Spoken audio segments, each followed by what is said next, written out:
எல்லோரும் எப்படி இருக்கீங்க? இன்றைக்கி முந்திரி பருப்பு மசாலா குழம்பு வைக்கலாம் வாங்க. முந்திரி பருப்பு நான் தோட்டத்தில் எடுத்து கொண்டு வந்துக்கிறேன். அப்புறம் முளைச்சி வந்ததுங்க. நம்ம தோட்டத்தில் எடுக்க மறந்தது.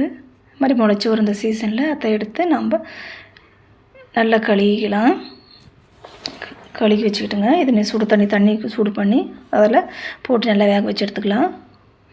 இதுக்கு தேவையான மசாலா கட் பண்ணிக்கலாம். நான் இஞ்சி, பூண்டு, வெங்காயம், தக்காளி, கருவேப்பிலை எடுத்து வச்சுட்டுக்கிறேன். எண்ணெய் ஊற்றி கடுகு போட்டு இஞ்சி, பூண்டு, பச்சை மிளகாய் சேர்த்துக்கிட்டுங்க. வெங்காயம் சேர்த்திக்கலாம்.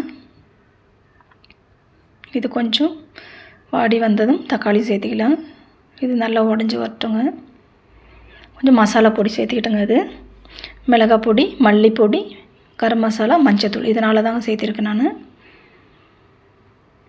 இது நல்லா மிக்ஸ் பண்ணி விட்டு கொஞ்சம் தண்ணி விட்டு இது கொதிக்கிட்டுங்க. தேங்காய் அரைச்சிக்கலாங்க. அதுக்கு நான் பச்சை தேங்காய் எடுத்துருக்கேன். நான் ரோஸ்ட் பண்ணலைங்க. நீங்கள் தேவையான ரோஸ்ட் பண்ணி சேர்த்திக்கங்க. நான் அரைச்சி இதை சேர்த்திக்கிறேன்.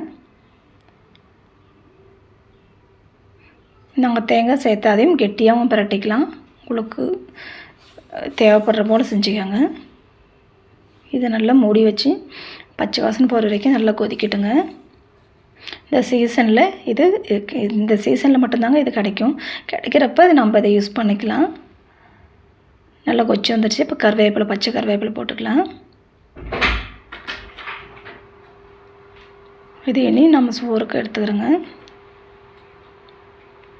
நல்லா டேஸ்ட்டாக இருக்கும்.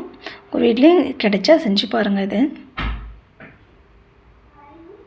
பிடிச்சிருந்தால் லைக் பண்ணுங்கள், ஷேர் பண்ணுங்கள். வாய்ஸில் ஏதாச்சும் டிஃப்ரென்ஸ் இருந்தால் கமெண்ட் பண்ணுங்கள் ஃப்ரெண்ட்ஸ். தேங்க்யூ. அடுத்த வீடியோவில் பார்க்கலாம்.